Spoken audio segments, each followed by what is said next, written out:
السلام علیکم ورحمۃ اللہ وبرکاتہ۔ ماشاء اللہ الحمدللہ، تمام بہنوں کی میں ڈسکشن سنتا بھی رہا اور پڑھتا بھی رہا۔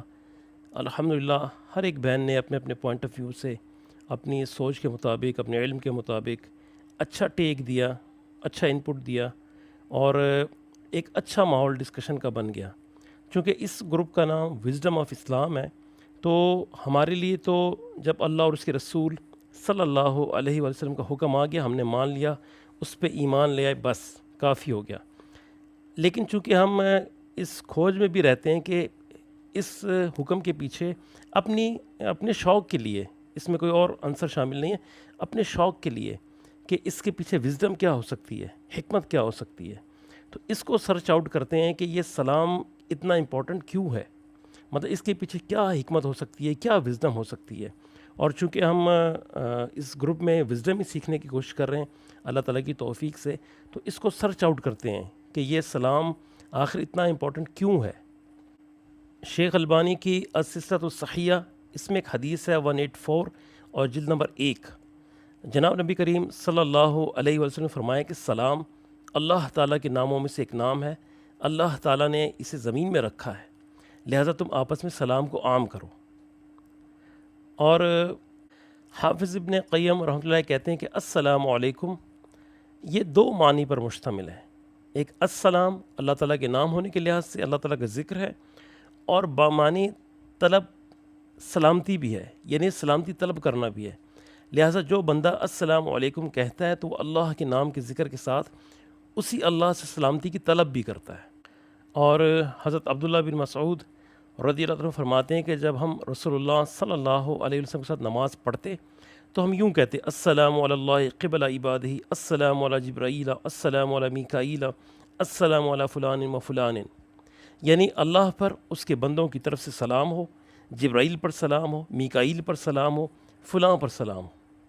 جب نبی کریم صلی اللہ علیہ وسلم نماز سے فارغ ہوئے تو ہماری طرف چہرہ مبارک پھیر کر فرمایا ان اللہ هو السلام، یعنی السلام علی اللہ، اللہ پر سلام ہو۔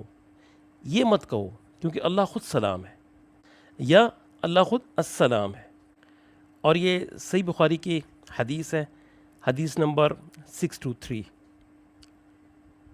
گویا ہمیں یہ بات سمجھ آئی کہ سلام اللہ تعالیٰ کا نام ہے اور سلامتی بھی ہے۔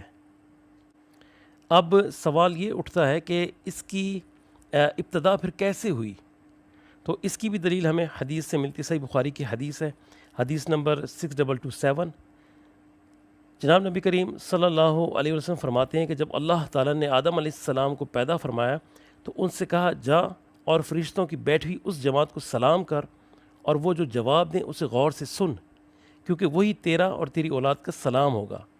پس آدم علیہ السلام نے جا کر کہا السلام علیکم، تو انہوں نے کہا السلام علیکم ورحمۃ اللہ، پس انہوں نے ورحمۃ اللہ کا اضافہ کر دیا۔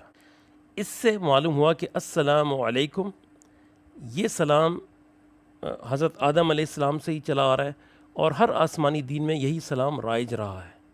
تو یہاں تک ہمیں یہ وزڈم حاصل ہوگی اللہ تعالیٰ کی توفیق سے کہ سلام کی ابتدا اللہ تعالیٰ کے حکم سے ہوئی، اور حضرت آدم علیہ السلام سے یہ چلا آ رہا ہے، اور تمام آسمانی ادیان میں، تمام مذاہب میں، جو آسمانی مذاہب ہیں ان میں یہی سلام رائج رہا ہے۔ یہ جو سورہ نساء کی آیت نمبر 86 میں اللہ تعالیٰ نے فرمایا کہ اور جب تمہیں سلام کیا جائے تم اس سے اچھا جواب دو، یہ جو اس سے اچھا جواب دو، اس کے اوپر بہت ساری تفسیر حدیث میں آئی ہیں کہ السلام علیکم کے جواب میں ورحمۃ اللہ کا اضافہ، اور السلام علیکم ورحمۃ اللہ کے جواب میں وبرکاتہ کا اضافہ کر دیا جائے۔ لیکن اگر کوئی السلام علیکم ورحمۃ اللہ وبرکاتہ کہے تو پھر اضافے کے بغیر انہی الفاظ میں جواب دے دیا جائے۔ یہ اس کی جو اچھا جواب ہے، یہ اس کی تفسیر حدیث میں بیان ہوئی ہے۔ گویا یہاں تک ہمیں سمجھ یہ آئی کہ سلام سلامتی بھی ہے اور تحیہ بھی ہے، یعنی سلامتی بھی ہے اور خیر و برکت اور پاکیزہ چیز بھی ہے جو ہم نے آپس میں پھر سورہ نساء کی آیت نمبر 93 میں اللہ تعالیٰ فرما رہے ہیں اور جو تم سے سلام کہے تم اسے یہ مت کہو کہ تو ایمان والا نہیں ہے۔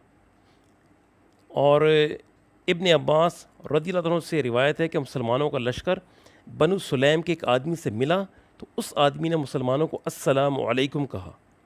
مسلمانوں نے کہا کہ اس نے اپنے آپ کو بچانے کے لیے مسلمانوں والا سلام کیا ہے, تو اسے قتل کر کے اس کی بکریاں ساتھ لے آئے. تو پھر یہ آیت نازل ہوئی تھی, سورہ نساء کی آیت نمبر 93. اس آیت سے یہ بات بھی ظاہر ہوتی ہے کہ سلام اسلام کی نشانی ہے, اور جو شخص سلام کرے اسے قتل کرنا جائز نہیں, بلکہ اسے مسلمان تصور کیا جائے. اس سے بھی سلام کی اہمیت کا اندازہ ہوتا ہے کہ جس نے سلام کہہ دیا گویا وہ مسلمان ہے. اور ایک اور حدیث ہے جناب نبی کریم صلی اللہ علیہ وسلم کی, اور حضرت برا بن عازب رضی اللہ عنہ روایت کرتے ہیں کہ ہمیں رسول اللہ صلی اللہ علیہ وسلم نے 7 باتوں کا حکم فرمایا.